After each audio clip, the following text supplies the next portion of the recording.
It's a beautiful day, afternoon, isn't it? Well, let me start off by saying thank you all for being here. My name is Ahmed. I'm the Director of Workforce Development for Jewish Family Services. It is my pleasure to have you here at Jewish Family Services. I'd like to start off by saying thank you to Mayor Ginther, City Council President Pro-Tem Elizabeth Brown, Columbus Women Commission and Chair Shannon Ginther, and their wonderful staff who has been the driving force behind the Financial Empowerment Center. So we're very excited to partner with the city and bring the center to life. It is a perfect fit for our agency's mission to help individual families achieve economic self-sufficiency and emotional stability.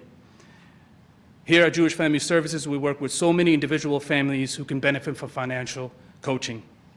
For example, a single mother who recently obtained employment, planning for her own and her children's future. A laid-off professional whose finances are suddenly in jeopardy. An older adult trying to get by on a fixed income while the cost of living keeps rising. Financial coaching will play a critical role in helping people stabilize and move forward in achieving their goals. We're very excited to launch the center and work with the city and the community partners to make this an important services to Columbus residents and our future leaders. And now, without no introductions needed, please help me welcome my friend, First Lady, Columbus Women Commission, Shannon Ginther. I apologize. I'm so sorry. Thank you. Thank you, everybody. Good afternoon, everyone. Thank you all for joining us. I want to first take a moment to thank our host, Jewish Family Services, for helping to bring all of us together today and partnering to bring this exciting new program to the city of Columbus. This is one of the many incredible nonprofits in our city that is dedicated to helping residents and their families achieve economic self-sufficiency. The importance of the work continues to grow with each passing day, and we're so grateful for everything you do. I'd also like to thank Council President Pro-Tem Elizabeth Brown and the rest of the Columbus City Council, the Columbus Women's Commission, the city's Department of Development, and the National Cities for Financial Empowerment Fund, all of whom have been instrumental in bringing this new Financial Empowerment Center here. Since launching the Columbus Women's Commission in 2017, we have been laser focused on strengthening the economic security of women and families by allocating essential resources and advocating for practical policy changes designed to break down barriers and support our city's women. In particular, we've elevated the issues of evictions and pay equity, issues that disproportionately impact women and women of color. We're all committed to allocating our combined resources and expertise to address this city's most significant challenges in equitable and strategic ways. And Opportunity Rising is our city's guide for this expansive undertaking. It includes 21 aspirations and embraces the power of equity to dismantle racism and address a range of pressing issues impacting the quality of life here in Columbus. In Columbus, we believe in collaboration and compassion to open doors and change lives for the better. We know that a community that supports and encourages one another is also a community that is more likely to thrive. Today, we are announcing an important new resource to help achieve these aspirations and move our entire community forward.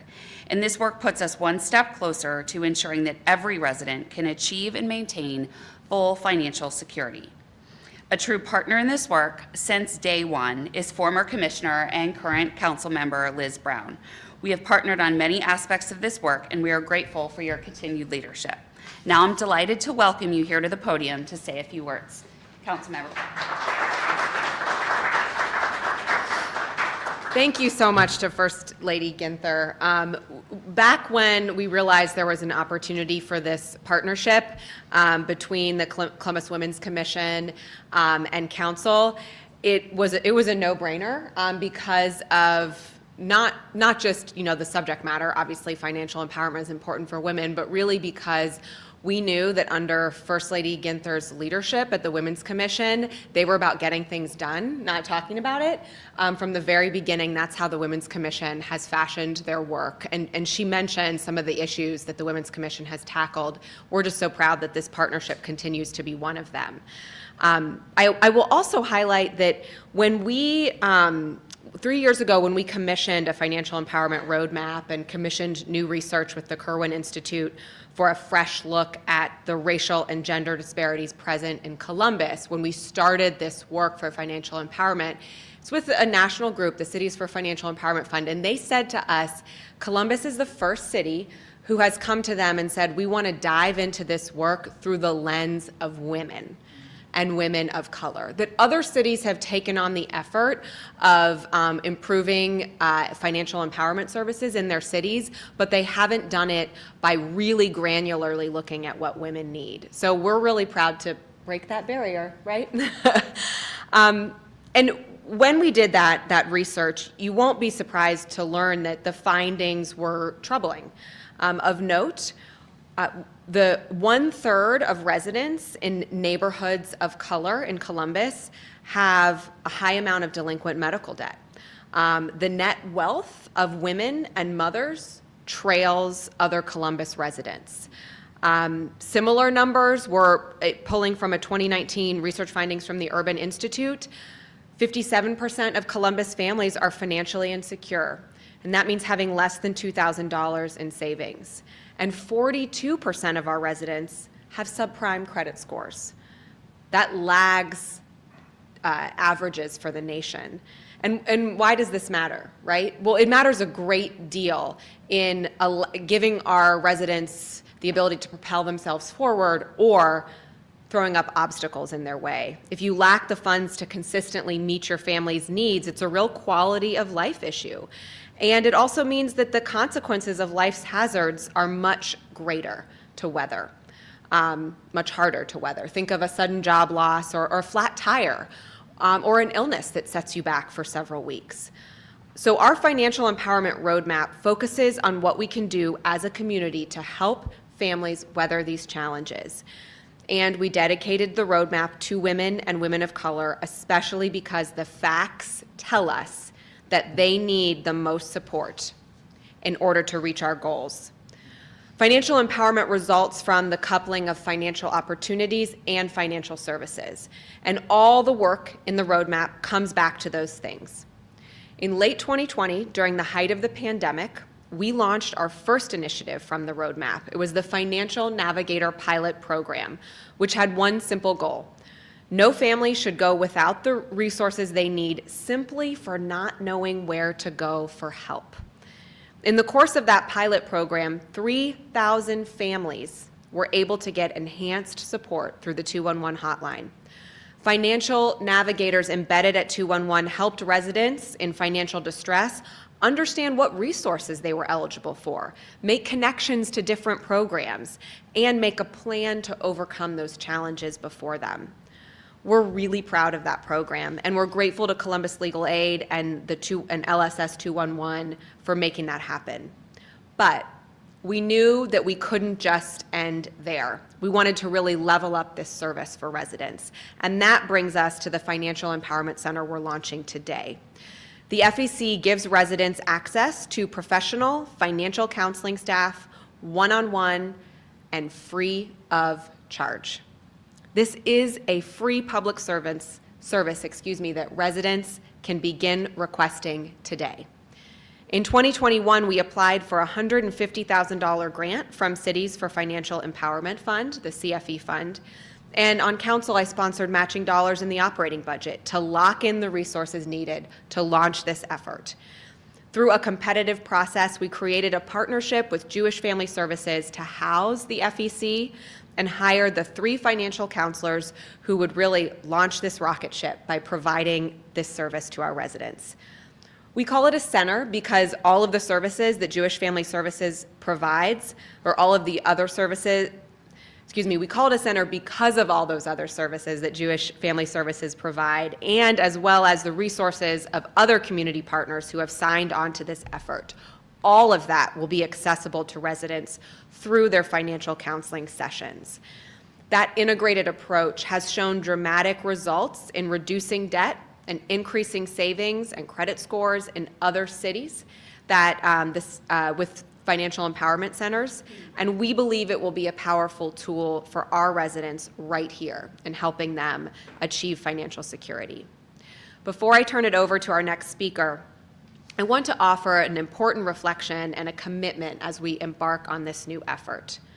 When we reflect on how the gender and racial disparities in our community came to be, we know that discriminatory and predatory systems have played and still play a huge role.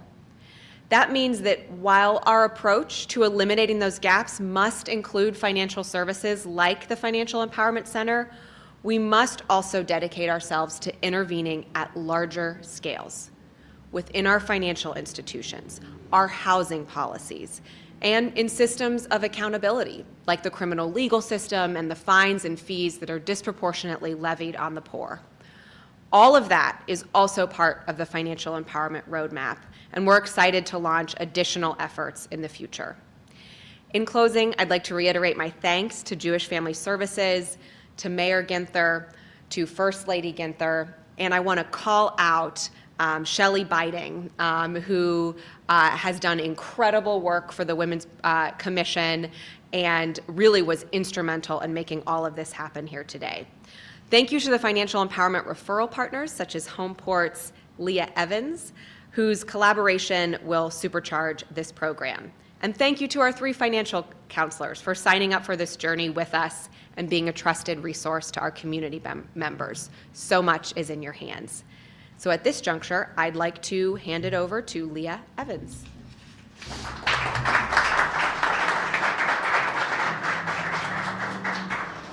So thank you, First Lady Ginther, Council President Pro-Tem Brown, our peers at Jewish Family Services. I really appreciate the opportunity to be with you today. It's a privilege to stand here and mark the launch of financial counseling as a public service to all. As we reflect on the state of our community today, we must acknowledge the blessings of growth as well as the challenges.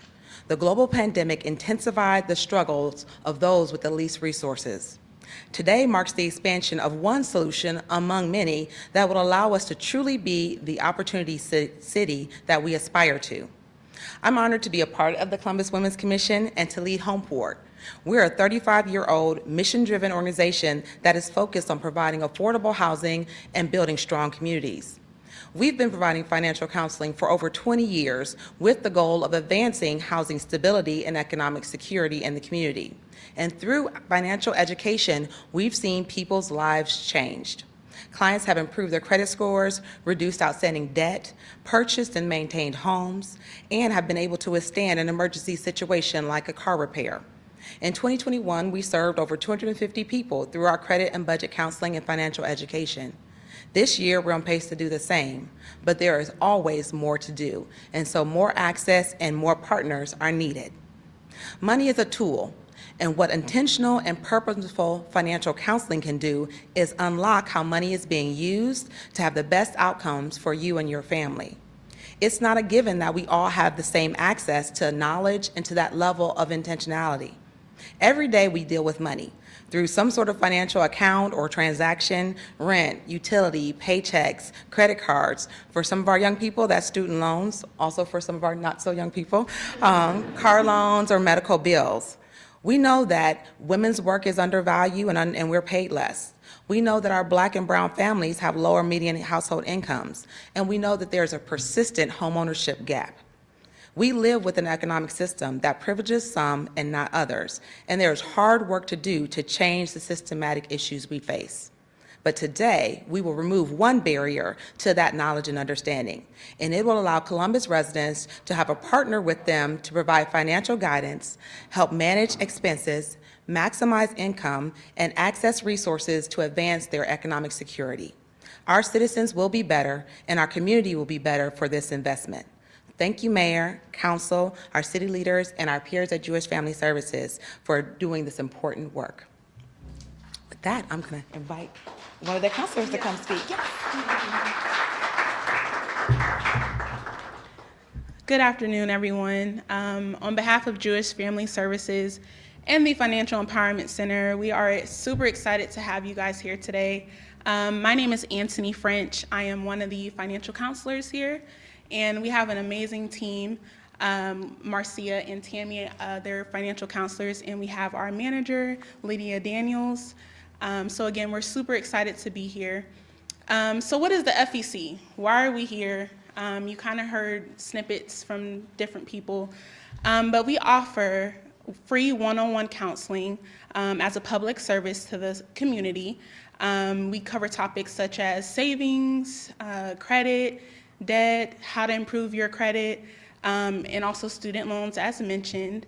One of my favorite parts about this program is how uniquely tailored it is to each individual. Everyone is dealing with their finances, right? Everyone has different situations, and so this program is uniquely tailored to each and every person that comes through the program. One of my favorite parts about the program as well is just to be able to walk alongside of each client that comes along. Everyone has a story. Everyone, when it comes to how they use their money or how they got to where they're at, just to be able to walk alongside each client and build their confidence is what's most important for me. So how to connect with us? We have our website. It is www.columbusfec.org. And you can go through there and schedule and pick or choose whichever counselor is more suitable for you. And I would like to leave off on this note that wherever you're at in your financial journey, wherever you're at in your financial journey, we are here as a powerful tool to help you improve your financial health and just build that confidence each and every day as we go along. So thank you guys for coming out, and we look forward to serving you. Thank you.